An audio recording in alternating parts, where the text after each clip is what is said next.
Sustained Aquarion is one of those shows that doesn't even wait 3 episodes to start flying its freak flag, and it's just great.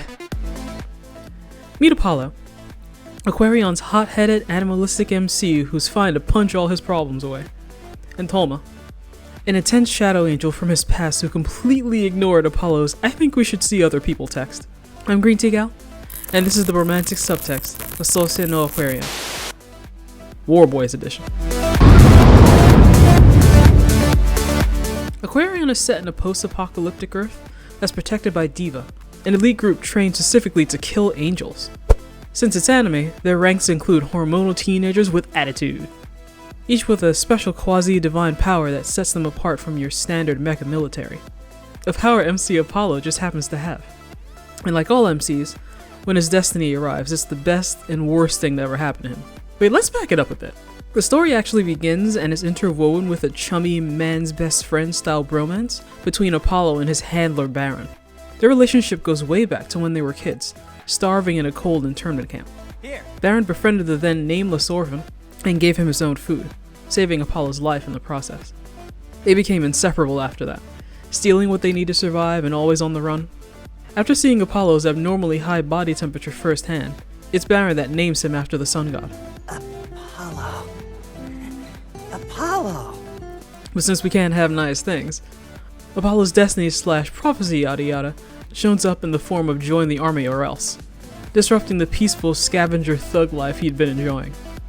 The angels attack and start abducting humans to feed on their life force, including Baron, but Apollo's unable to keep him from clipping into the wall like a buggy video game.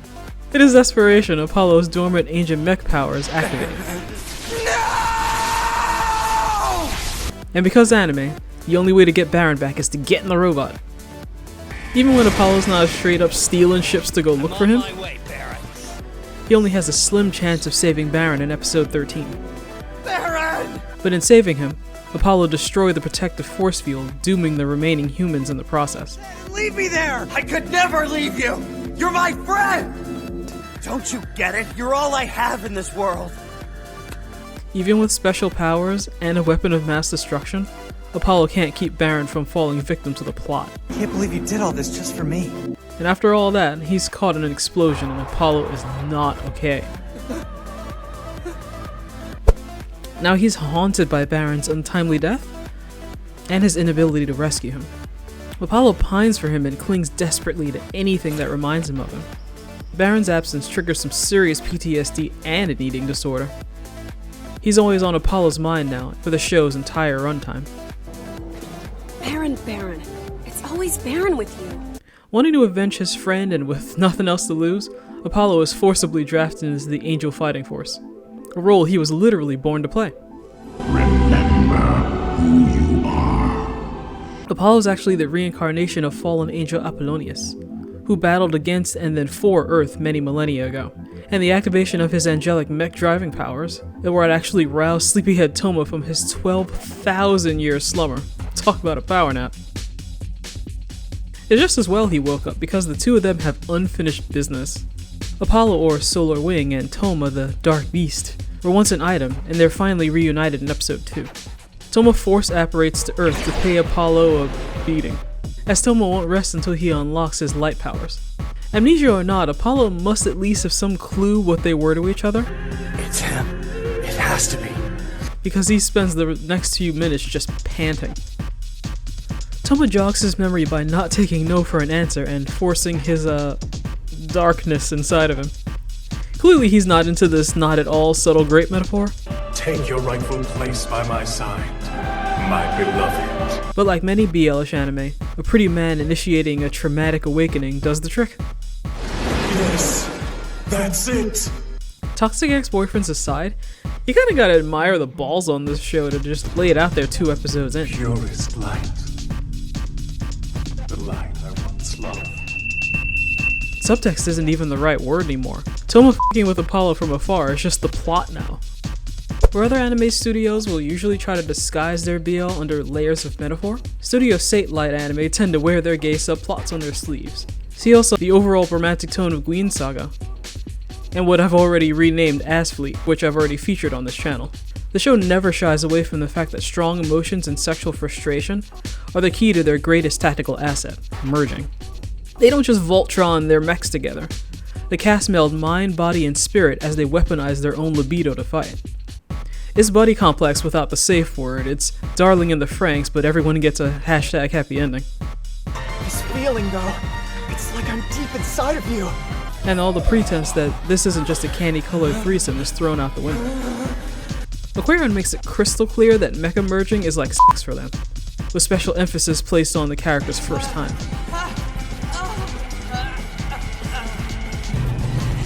Oh wow, even better than I heard. Sukumi's claim to fame is creaming herself during training exercises. I did it again. And that time she saved the day via an orgasm-based mecha explosion. Yes, really. And Sirius describes his first time merging in the most flowery romance novel prose he could muster, but he found merging with Apollo at the helm far too rough for his liking. Maybe lube up next time? Aquarion's horny on main in a way you don't see very often. Pierre is easily the thirstiest member of the cast, and there's an entire episode dedicated to his horniness specifically. He's hit twice as hard by the mecha menage a trois. I'm on fire! And goes through crackhead levels of withdrawal afterwards. It gets so bad they actually need to lock him in a padded cell. He feels like he'll die if he doesn't merge. And he might really die if he does merge. I need to merge. I need to merge! He's basically suffering from the mech version of sex addiction. Don't worry, he gets better. By merging. Okay, by now I'm sure you've noticed this show features multiple ships, especially the ones where men endlessly chase or fight other men they can't have. Even Apollo and Sirius have the same constantly bickering, beef on sight energy that he and Sylvia call chemistry. Except Apollo seems to bite Sirius a lot. They're always throwing hands and can't seem to control themselves at all. Sure, part of it is competition and an inferiority complex, but they seem to enjoy fighting each other way too much for that to be the end of it. Listen! You see these between the legs camera angles. They knew what they were doing. What the hell are you saying? You need me! Shut up! Let's circle back to that later. But the series knows what it's really about, and makes you wait till the mid-season finale for more footage of the main ship in action. Toma is dessert, apparently. The BL was never subtle, and now it's even more in your face. Flashbacks were fed to us piecemeal until episode 13, when we see long ago Apollonius, and Toma were the hottest couple on campus. Toma skips down memory lane when they used to go sunbathing or on Lisa Frank dates under the sea and... Hold on. Listen for reverberations of this birth of the cosmos under the tree of life. Hashtag goals? Also, I'm pretty sure I saw that on SoundCloud. Where I will build the planet Saturn without gravity and build the Milky Way galaxy. Romantic as that all sounded, Apollo seems to have no memory of the man he spent eons with. But he's like a deer in headlights whenever Toma invades his personal space. But the anime never lets you forget his ex is a sadistic yandere, especially when he doesn't get his way. But he's always capricious enough to leave by the end of the episode. See you soon. What? Now I thought Toma was just being a drama queen when he called Apollo a traitor. But apparently, he was a goddamn cheat.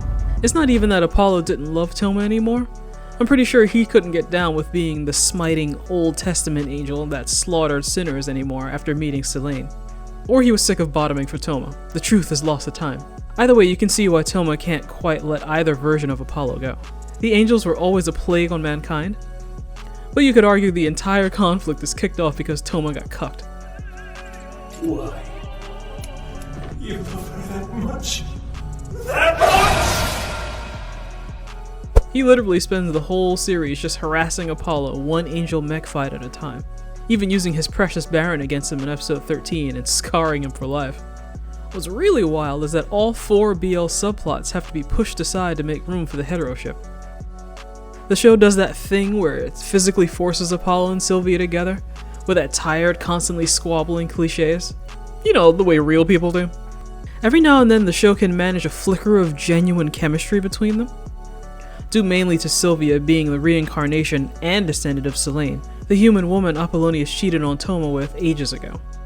They have their moments together on a balcony when they're both feeling vulnerable, but flashbacks of Baron kill the mood and the real kiss that was about to happen, leaving Apollo screaming into the night. Apollo! Apollo! In fact, every time they make an inch of progress, it's interrupted by one of Apollo's boyfriends, just poking more holes in the H0RO ship every chance they get.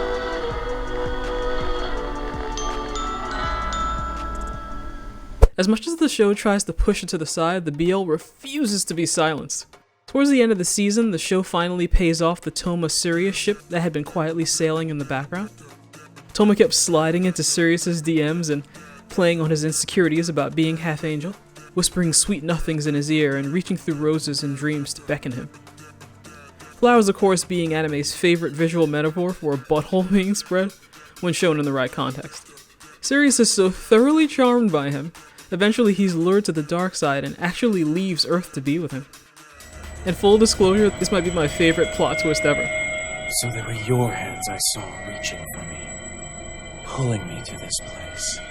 Welcome home. They get so chummy, so fast. I've never seen a BL speedrun before. This is your home. In distant times past, and now again. Outstanding. Toma even sixed his new boyfriend on the rest of the cast in episode 22.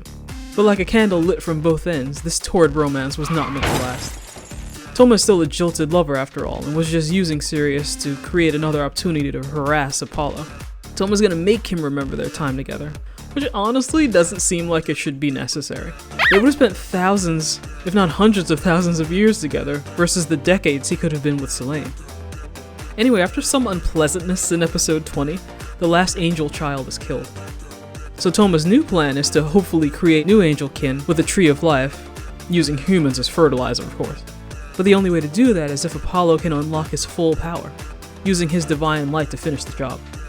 All while Toma dog shames him about what he did to piss him off in the first place. And now you will pay for that betrayal. But that plan fails so spectacularly. So the Tree of Might dies. Toma gets his ass handed to him, but his roots reach the Earth's core, so without it the planet will crack like an egg. There's only one way to keep the world from ending now. One insane plan that could work. The power of an all-male three-way. Yes, really, this is the plot. That's it! We need a Shadow Angel on board! Without one of them, Aquarion's power isn't complete! Genesis Merge!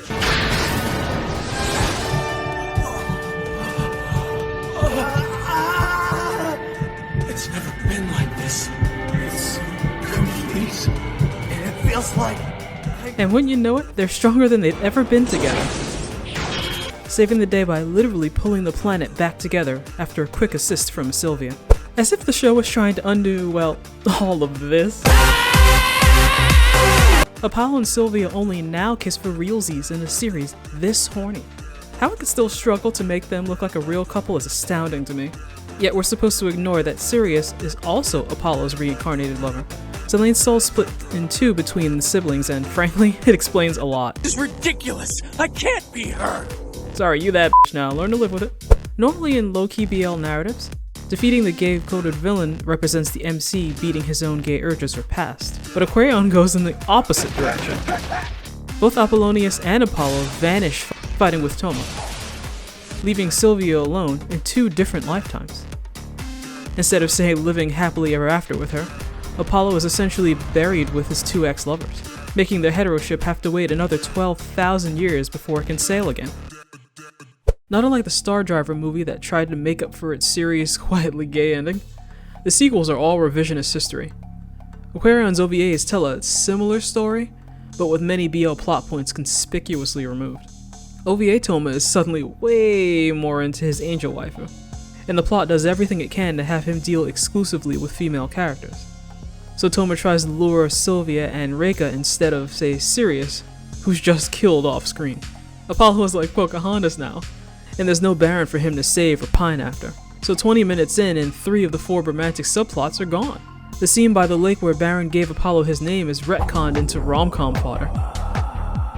Though I can't quite find it in my heart to be all that mad about it. Even the final Golden Aquarion merge that saved the day in the finale is done with 2 women instead. All these strategic reactionary changes were made as if someone just realized the series had been shooting its own hero narrative in the foot up till now.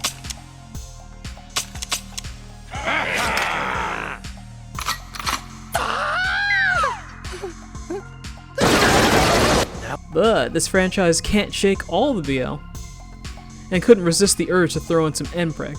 Yes, really. During their visually stunning final battle, that Toma playfully calls dancing, he and his mech managed to both get impregnated by what I can only describe as spaceism. But he, trigger warning, loses the angel baby by the end. You cannot make this stuff up, folks. The 2012 sequel Aquarion EVOL takes place about 12,000 years later. EVOL's characters, conflict, and setting are slightly different, but the horny is ever present. Season 2 stars Amata Sora, our new nostalgic soft boy MC who's always in danger of getting so bricked up he'll rapture himself. No. And Kagura Demuri, his bad boy better half who's just Season 1 Apollo with even worse manners. Together they'll show the now puritanical Neo-Diva that letting their teenage army, well, mingle, is humanity's best hope for survival. While the series seemed like they were gonna lean more into horny hetero energy, for every step towards rom-com shenanigans, there's another step back to BL right after. Amata couldn't get his battle boner up unless Mikono was watching, but outside the angel attacks, he's surrounded by men 24/7. Even in episode 4, when the wall dividing them comes down, and they have access to girls again, Hagamanda Fudo declares love between sexes forbidden. The school goes co-ed in episode 5 and Amata can at least go on dates with Mikono. But their superior officer is always there to literally shoot him in the ass if things get too spicy. They have powerful mixed gender merges in battle now, but later when they're selling pics from that school outing, the only picture Amata actually buys is of the hole digging f***boy Andy. Yo, check it out, my digging bro! You'll never believe what I found in your hole! Later that night, we find out Amata only bought it because Kagura was also in the picture. Now about that. It looks like he and Amata will be fighting over Mikono for most of the series, but again, he's clearly the bad ending in a dating sim. You belong to me! Kagura treats her like meat. He's always one diabolic lover away from calling her bitch-chan. He only chases her because of her scent. Yet he thinks Shrade, the cutest boy in school, smells a lot like her. Too bad that plot point doesn't go anywhere. Do you want a shipping war? Because this is how you get a shipping war. Speaking of ships, the aforementioned Ikemen Shrade and his appropriately named BFF Cayenne are a thing. To what do I owe the pleasure? Or do I dream? Can it, poof? Haven't mentioned the dub yet? Anyway, instead of setting them up for saucy co-ed action, they get put in the same 3-person group. And with a Fujoshi to watch them, no less. Well, this should be fun. Calm now, don't be like that. Relax, friend. Lay off with that crap. Right, of course. Now the show is fully on board with Fujo and fanservice culture, by the way. Sazanka calls Jinin Uke the minute she sees him. He's a bottom, must be. And later she and some like-minded Fujos try to shove a hot dog down his throat while filming it. It's a mess. In battle, her super move is actually called Hurricane from Rotten Girl. Rotten Girl being the literal translation of Fujoshi. Shryan, her ship of choice, definitely has a fire and ice dynamic going, where Cayenne puts Shrade's soul at ease. Shrade usually riles him up, then sadistically tames him with music when he gets too rowdy. Yet that same music has helped Cayenne in battle time and time again. The chemistry is obvious and they fight like a married couple. So much anger in you. Yeah, well, you're the son of a bitch mining for it. That's fair, I suppose. You could count on one hand with fingers left over the number of scenes with them that don't knowingly skew BL. Cayenne being an Omega Tsundere doesn't help matters in the slightest. I don't brood, I boil over. But like most gay besties, Shrade isn't long for this world. His powers take a terrible toll on his body, and merging will slowly kill him. It's live fast and die young, so he makes sure to merge with Bae at least a few times. At least we get nice scenes of Cayenne visiting his sickbed afterwards. In his final battle, Shrade uses the last of his strength to make a song that both saves the day and is dedicated to Cayenne.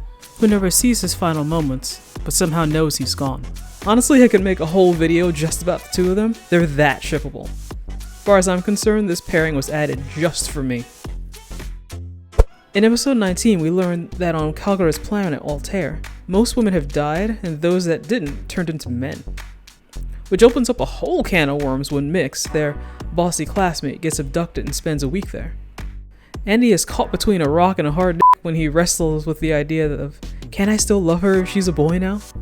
The series has been hinting at him being pansexual from the start, and decides to pay that off in episode 23. Fair warning, it's a little intense with him. Aw, Red, don't be jelly. There's plenty Andy for everybody. Dude, please. After rescuing Mix, Andy decides he doesn't care what body they have, and he'll always come for them. Phrasing? He's all gung-ho about merging with Mix immediately after this declaration. Been saving myself for this like a Puritan for marriage. Let's do this right, huh? Long-awaited merge? Go! Aquarion!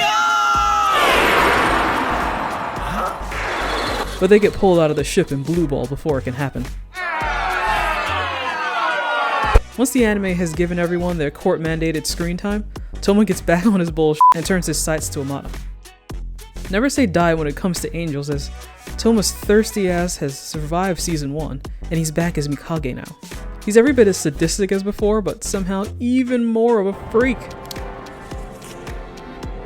He has a habit of keeping Kagura in a cage of thorns until he gets riled up enough to break free and attack him. Like, this torture scene gets really heated and it goes on for an uncomfortably long time. More. Don't stop. Yes, that's it. Howl, you hungry beast. Howl for love! Yes, magnificent creature. Seek out the answer to this desperate hunger. I didn't think it was possible, but they made him even more of a yandere than before. Unlike the other Altair residents, Mikage's priorities aren't survival or repopulation. He even called the last remaining woman in Cold Sleep trash. All he wants out of life is to thirst after and torment whatever shape Apollonius' soul has taken this time around. Once Mikage has had his fun awakening Kagura for honestly his entire life, why don't you have a seat right over there? He moves behind the scenes to revive the angels and get back at bay like before. Even going so far as to steal Zesca's body to go after him.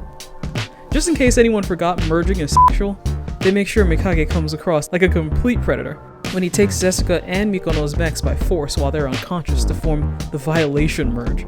If he wasn't the morally flexible woman-hating gay-coded villain before, he sure as shit is now.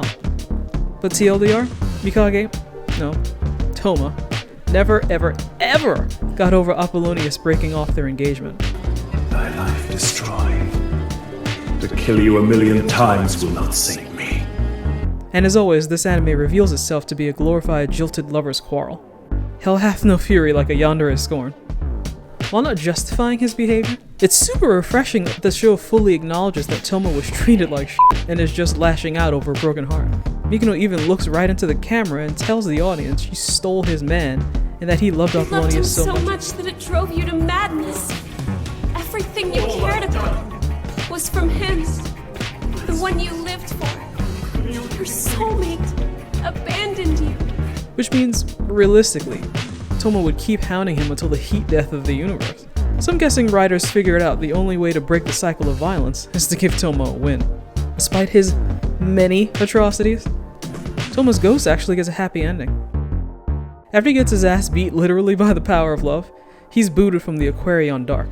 He's frantically searching around for a new body to possess when he finds the real Apollonius.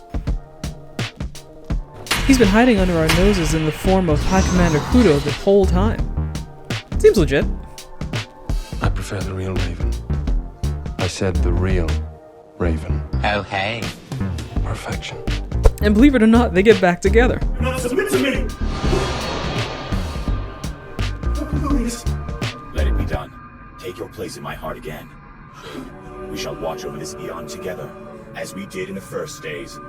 Let us be one, and measure the march of ages in movements of the heart. How can I forgive you? You betrayed me twice. And yet I am so complete within you. So safe. Honestly, they could have saved both worlds a lot of bloodshed if they had just gone to couples counseling and left the universe out of it.